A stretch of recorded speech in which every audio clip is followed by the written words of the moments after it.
back it up again with another video.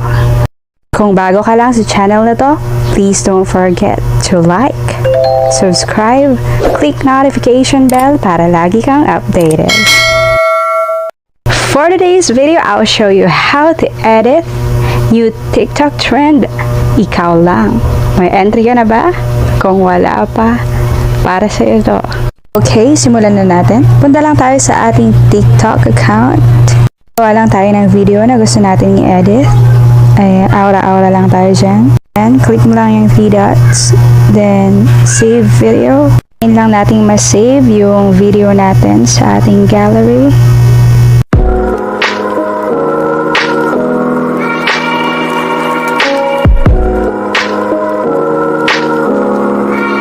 By the way guys, yung ginamit ko palang filter dito is Fox Freckles. After ma-save, makikita na natin yung sinave nating video sa ating gallery. And then, punta na tayo kay Capcut. Click New Project. Choose a video. Then, click Add Button. Then, screenshot lang natin kung anong angle yung gusto natin. Screenshot tayo at least 5 to 6 pictures.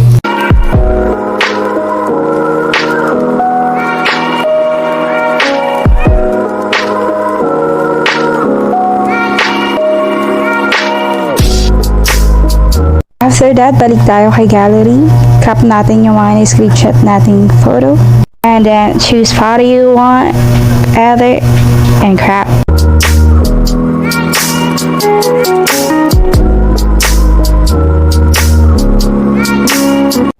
That checkmark button.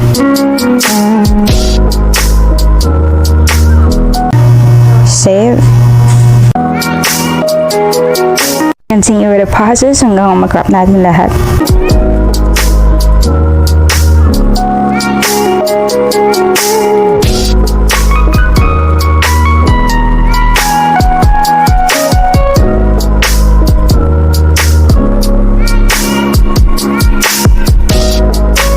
Tapos natin mag-crop lahat, punta tayo kay IG, our Instagram account.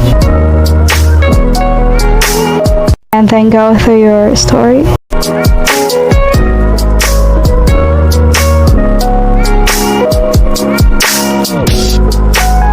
Hanapin mo lang yung filter na to, indicate.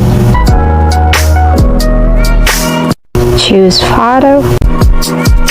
And then click mo lang dyan, the filter. And then done. And download button.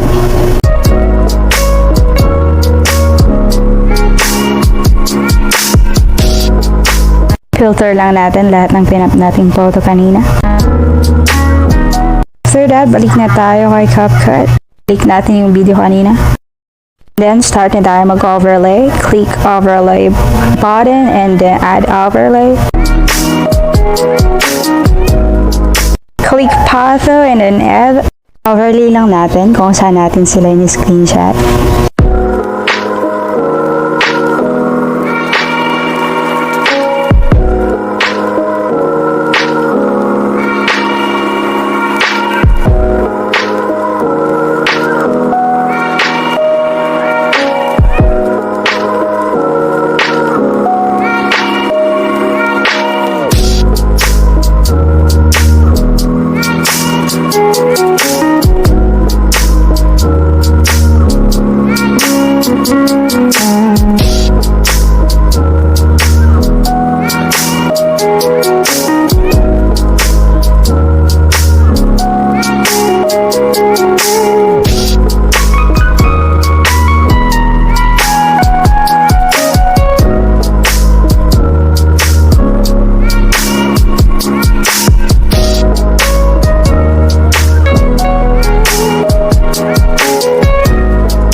Don't forget to mute.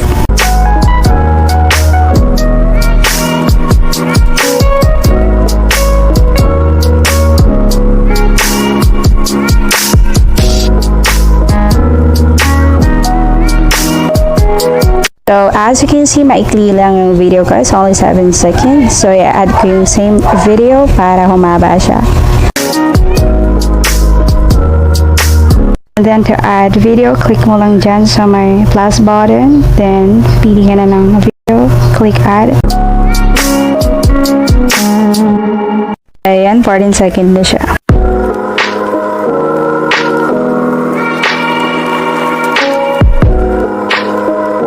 Since same lang naman yung video na in-add ko, copy lang natin yung overlays.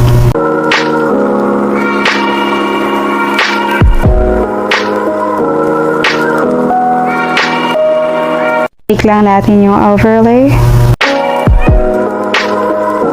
And then copy. Drag lang natin, same position like kanina. Just continue with the same process hanggang malagay natin lahat ng overlays.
To add audio, click lang natin dyan.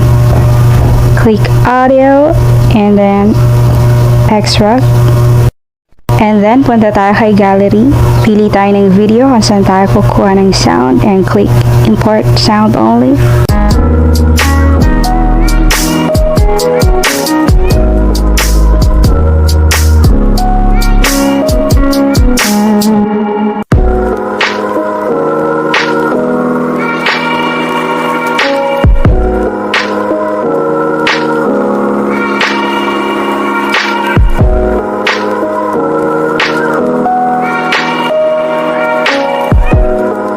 Split ko lang dito para sakto yung music.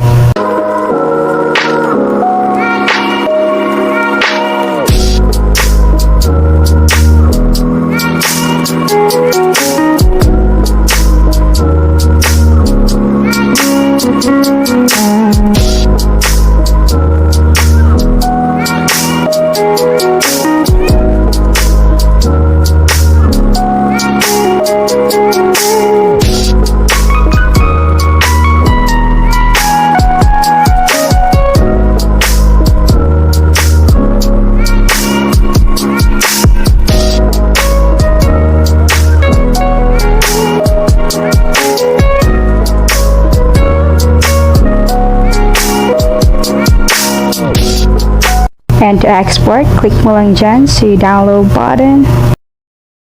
So that's it. Congratulations, we're done. Sana nakatulong sa iyo ang video na to, and kung may gusto ka pang matutunang ibang tutorial, feel free to comment down below. That's all for today's video. Thank you for watching. Bye!